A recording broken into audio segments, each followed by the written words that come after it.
Hi there, I'm X King. Welcome back to another episode of From the Archive. Today we're talking about The Asphalt Jungle. The Asphalt Jungle was directed by John Huston and was based off a novel written by W.R. Burnett of the same title. This is one of the first films that John Huston did outside of Warner Brothers, this one being done under MGM. For the casting of the lead role, Dix Hadley, Huston always wanted to cast Sterling Hayden, despite the fact that a lot of producers felt like Hayden wasn't right for the role, as he was an outsider in Hollywood and was going through his own alcoholic problems at the time. But Huston won the day, and Hayden was cast as the lead role in this film. For the role of Angela, another interesting casting decision was made, as they went with a virtual unknown. Angela's the woman that Emmerich, the financier of the group, is having an affair with in the film. And for this casting decision, they went with a virtual unknown and kickstarted a career that would go down in infamy. Who was this actress? Marilyn Monroe. This is Marilyn Monroe's breakout performance, according to a lot of critics. According to Huston, Marilyn Monroe came in, read the scene through once, and then asked to do it again. The second time she laid on the floor and did the scene. And according to Huston, she had it after the first read. The film was released in 1950 and did really well at the box office. I couldn't find exact box office numbers. According to one source, they made about $1 million profit on the film, which wasn't a big success at the time, but it still was really more successful than a couple critics thought it would be. That being said, critics did enjoy the film and ended up getting Huston a nomination for Best Director, though he didn't win the award. The only big detractor for this film was, well, Mayer himself. He really did not like The Asphalt Jungle. He thought it was about dirty people doing crooked things and wouldn't be a film that he would even cross the street to go see. This might have to do with the fact that Louis B. Mayer was kind of a musical comedy guy and was only big on trying to entertain people and didn't think film had much other use, and any other film that didn't do those things wasn't a film that he enjoyed. That being said, he didn't interfere with the final cut, and the film was released pretty much as Huston intended it. So, what do I think of the film? Well, let's talk about it. The Asphalt Jungle follows a crew of thieves who are going to pull off this big diamond heist.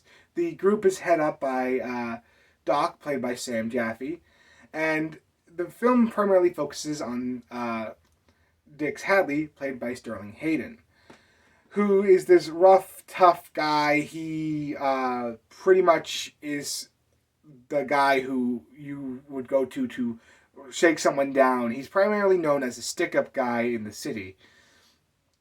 So, obviously, they pull off the heist, and then things start to go wrong, and they have to find their way out of the situation that they seem to be in. This film is really good. I'm being a little vague on some of the plot points here because I really think this is a film you should be watching. I really enjoy the overall story here. Now, I ruined the fact that they pulled off the heist, but to be honest, that's because the heist is in the middle of the movie and is only about 12 minutes long. The heist isn't the important part of the film. It is just a tool to get the plot moving. Once the plot moves, the film primarily focuses on the beginning parts where we're getting the crew together and the ending parts where they're trying to get away with what they've just pulled off. And as such, we get to learn more about these characters, their vices, and it really allows us to get immersed in this world, and I really enjoy that. This film is obviously the inspiration for a lot of heist movies that would come out after this film. Before this, a lot of thieves portrayed in movies were rich, fancy people just stealing from the rich and just kind of looked like these guys in fancy suits. In this film, they really try to make it the everyman who's pulling off these heists, and it works really well, as each character in the heist has their own vices, their own personalities, and really feels like everyday people you would find on the street. Uh, Another cool thing about this film is the characters, and that's one of the things that helps the film really feel like these characters are like the everyman. The way they're written is believable. You can understand why these people are trying to do this. You have our main character, played by Sterling Hayden, who is just your standard tough guy, but he also kind of has like this honor code. He doesn't like being in debt to a bookie, so he tries to pay off the bookie as quickly as he possibly can. You have Doc, who is meticulous, careful in his planning, but he also has a thing for younger girls, which is a little nowadays, but this film came out in the 1950s, different standards. And then you have like Emmerich, who like says the rich financier. He's played by Lewis Calhern.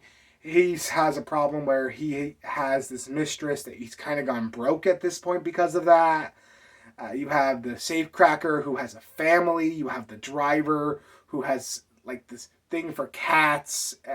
He's this is a great cast of characters that each has something you can relate to and understand, so you're able to sympathize with what's going on. They also make sure that they don't condone what they're doing. They're just trying to make us relate to them so we understand what they're doing and why they're doing it. Uh, a lot of some critics at the time felt like it was not showing the police in a proper light, but it actually has a pro cop speech in it. So I disagree with that. That speech is partially a problem nowadays with how the film has aged. I'll get into that a little later. Then we have the performances. All the actors do an amazing job. I really liked Sam Jaffe as Doc. I really liked Sterling Hayden in this film. I think the actress who doesn't get enough credit is Jean Hagen, who plays Doll, who's the love interest to Hayden's character.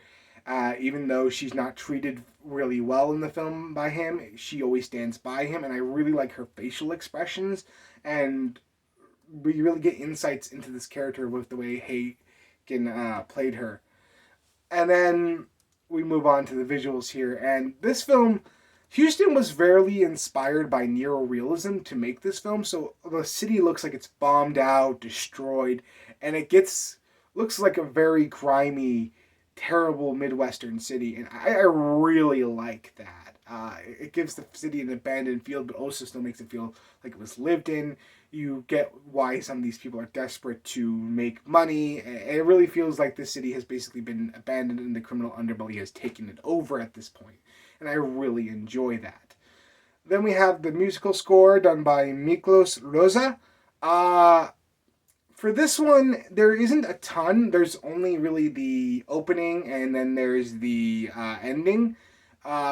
Both are done really well. You don't really need a full-on score for this film. And at the time, scores weren't as prevalent in movies as they are nowadays. What we get is really good and really enjoyable, especially towards the end, to basically exaggerate the tragic ending and trying to make it feel even like more tragic with the way the film bookends. I'm trying to be very vague here because, again, I do think you should see this film. I think The Asphalt Jungle is a wonderful piece of film. Like I said, there is some issues with how it's aged. The pro-cop speech in the middle of the film towards the end, it doesn't feel great nowadays, especially what's been going on in the world. But it's like a 3-4 minute scene, and to be honest, that's really my only problem with the film. The rest of the movie is really good. I really like that we spent time building up these characters and watching them struggle to get out. It makes the struggle feel real and makes me want to root for them. The story's well paced. I didn't feel bored. I really enjoyed what the film did, and you can definitely see how this inspired future crime films in the future. And even nowadays, you can even see the inspiration that people took from this film. Now, is this film a buy, a stream, or an avoid altogether?